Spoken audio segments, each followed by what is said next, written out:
Bismillahirrahmanirrahim.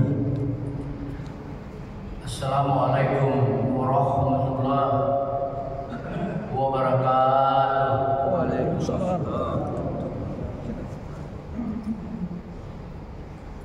Alhamdulillah. Alhamdulillahilladzi hadana lil imani wal islami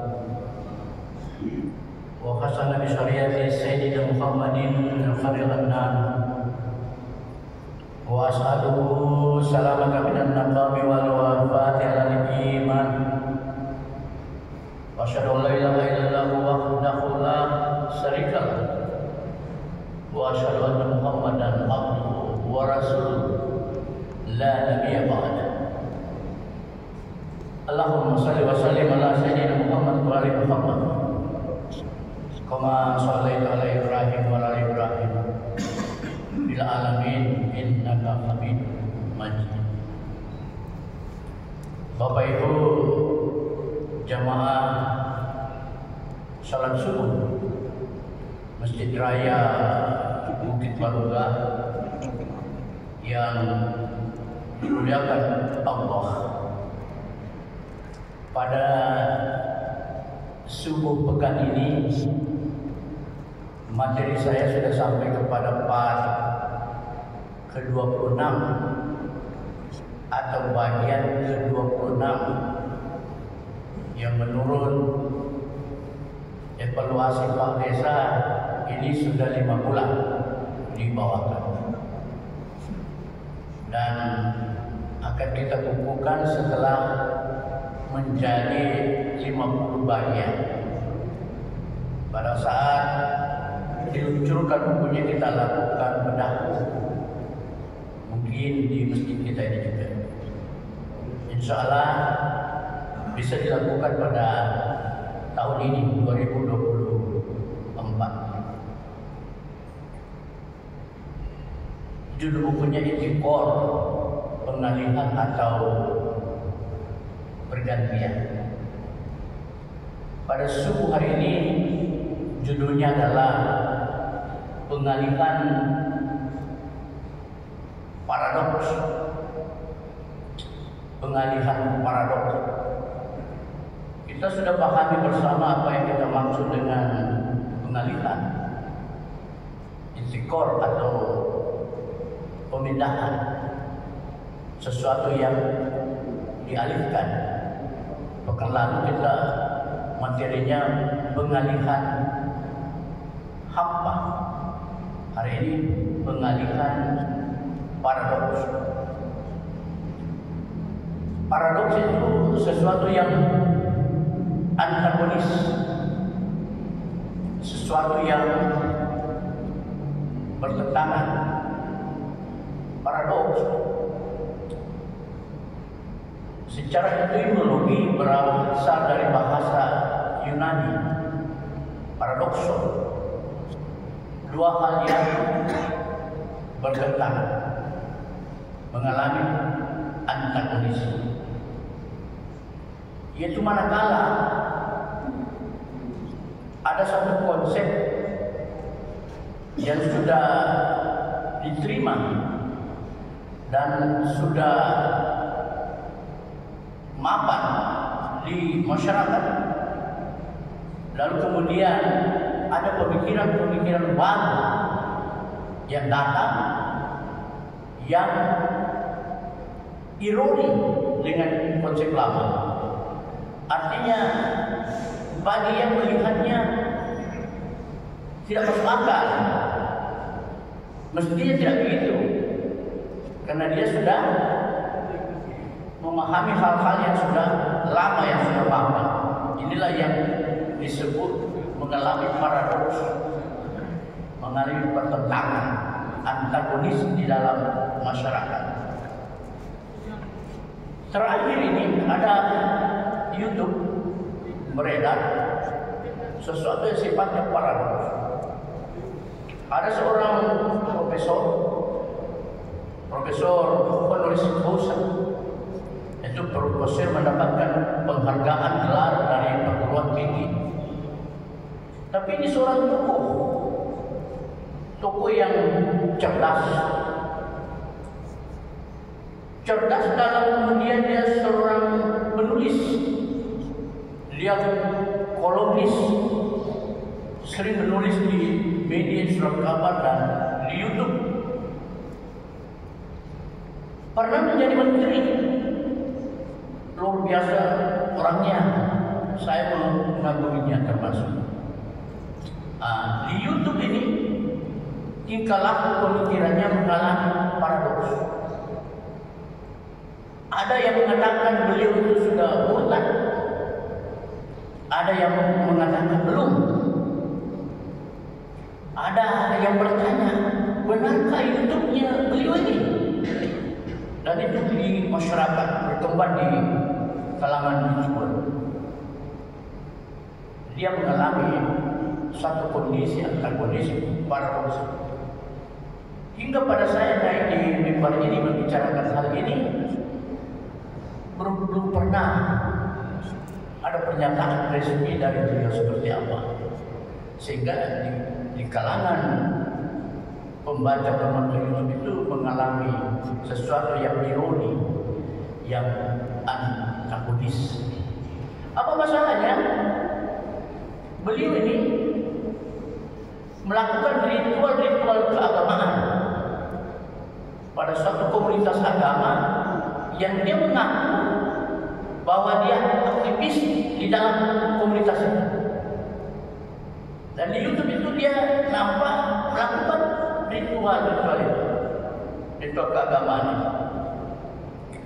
Selain itu ada pernyataannya yang seakan-akan pernyataannya itu sesuatu yang baik, sesuatu yang bagus, sesuatu yang bisa diterima.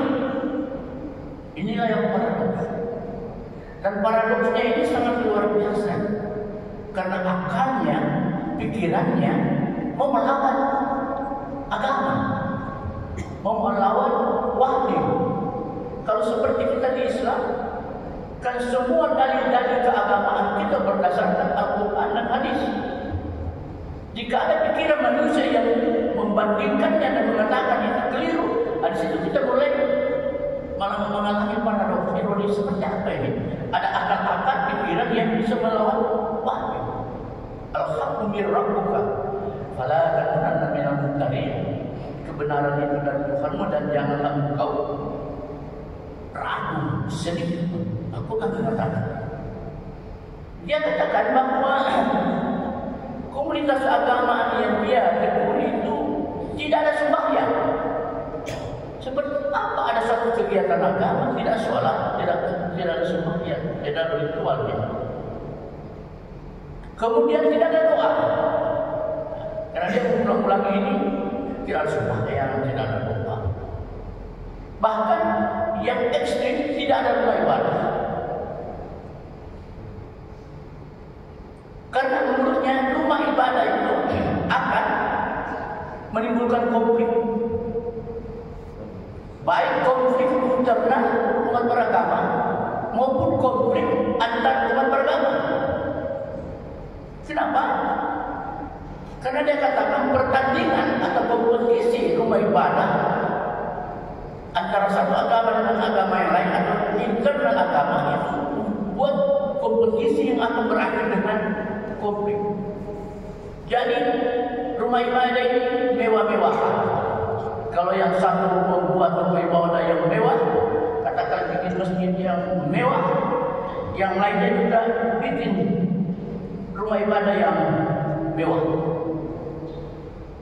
Sehingga dia menurutnya ini akan berakhir dengan konflik horizontal di dalam masyarakat. Dari sumbernya kompetisi dalam agama. Inilah kalau kita menyoroti agama tidak berdasarkan kitabnya.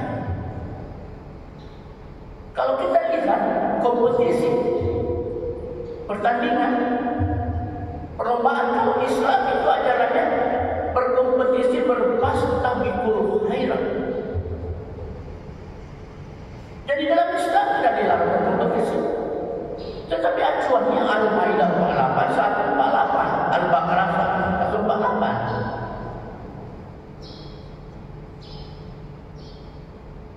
berfastabiqul khairat, berlomba-lombalah melakukan kebajikan, berlomba-lomba melakukan kebenaran. Itu kalau kita baca Al-Quran ada di Al-Maidah dan ada di Al-Baqarah. Bahkan dijelaskan karena ini berkait dengan turunnya ayat mengenai kiblat. Semua kaum memiliki kiblat masing-masing, lalu kemudian mengarah kepada kiblat itu.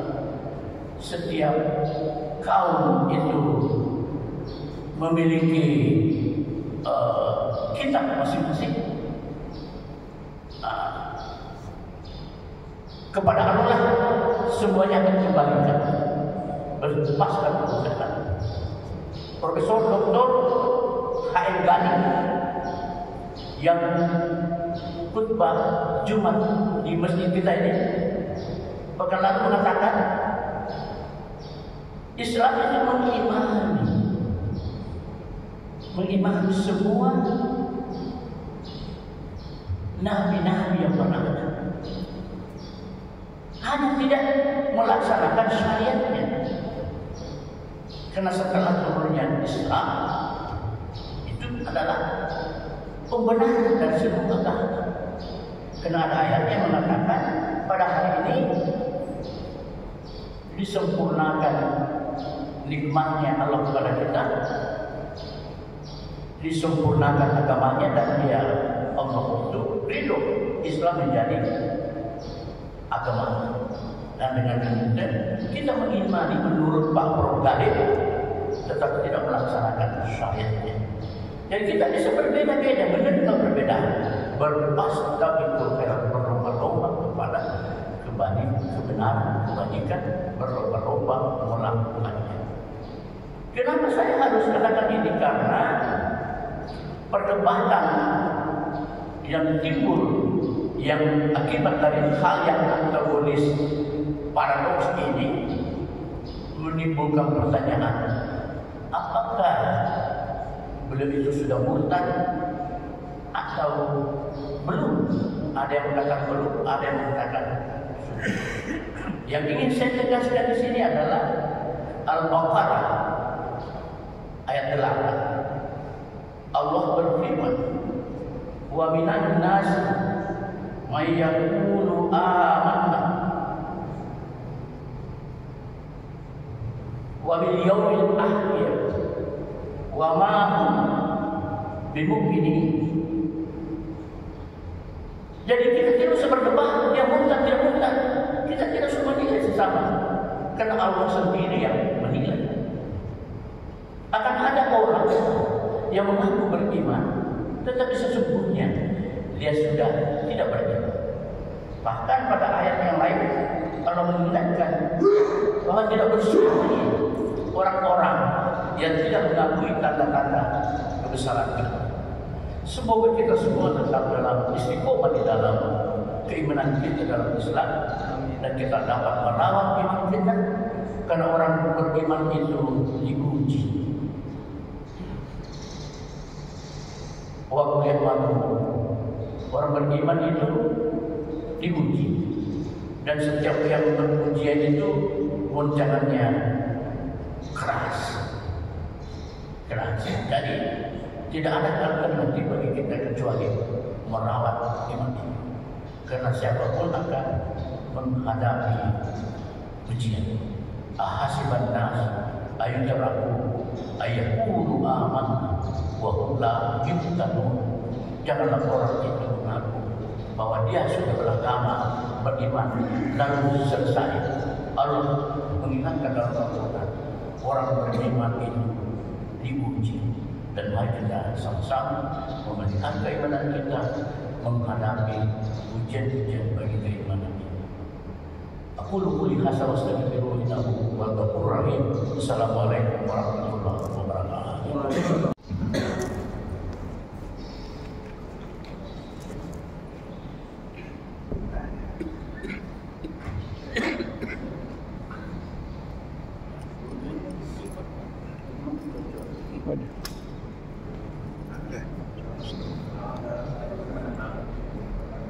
Mana?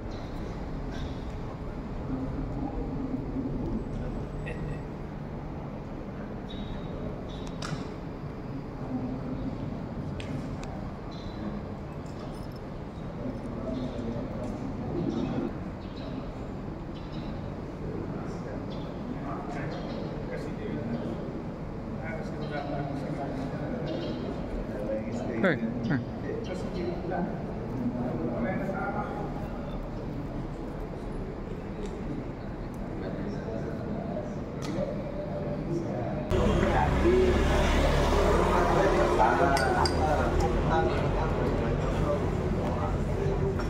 Ini Pak MCB jatuh. Jadi ada yang MCB di luar.